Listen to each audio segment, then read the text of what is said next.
Welcome back. So I want to discuss Tripo subscription. So we have over here a case study with a car, and if I want to generate, this will be 15 credits.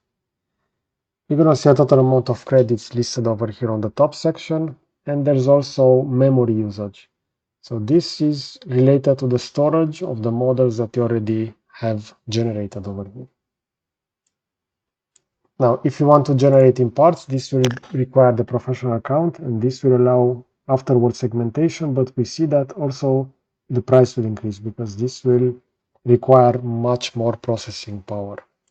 If you're going to increase over here the poly count, you're going to see that either with auto or the maximum one, it will be the same amount. If you want low poly, this will be more expensive, so 35 credits. And if you want, you can set your model to be private. But for this, you need to have a paid account. So let's take a look over here and see those. So over here within the pricing,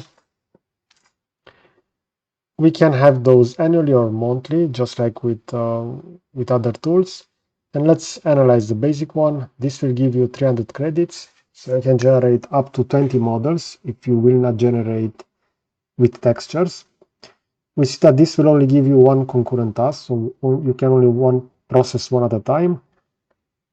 And the total amount of models that will be stored will be 20 in this case. There's also a limit to the model that can be downloaded to 15 models per month. So that's, in my opinion, quite a low limit, so it should be a lot higher than 15. You will also have limited queue priority, and this is something that I observed. I'm currently on a professional account, and the models will go and process almost instantly. And the total amount of wait time will be also limited, so this is something that I highly encourage you to take a look at the professional account. Also, the models that you generate using the basic one will be public models under Creative Commons License 4.0. Now, for the professional one that I'm also using, you're going to receive 10 times more credit. And also you have the possibility to generate the models in parts, so segmented meshes. This will cost additional credits, but you will have access to those additional features. The total models that can be stored will be 60. So this is not really a problem because older models, you can clear those if you already process them and they are no longer required. You will get a top queue priority, and as I said previously, this is a big difference. You can also set the model to be private and you can use them commercially. And there are some additional features that will be under the professional, advanced, and premium. We see over here that all will have multi-view and batch generation, one-click generation of parts of part models, so part segmentation and completion. You can export the models with skeleton.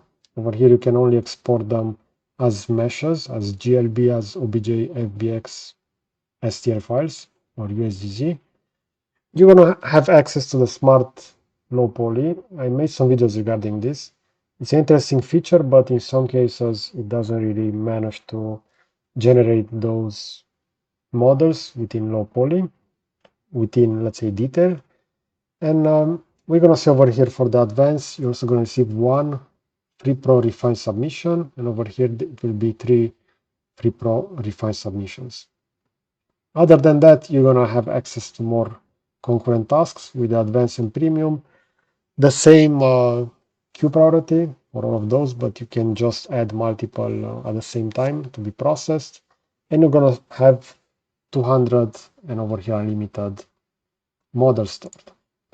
Okay, so I'm really curious if you are using Tripo, are you using the basic account or did you went for the professional one? Because in my opinion, the professional one offers the best ratio, let's say, what you pay and what you will receive. Okay, so I hope you enjoy this kind of content. I will position a similar video over here on the left side, and I will also add a subscribe button to the right. So that's it. Thanks for watching.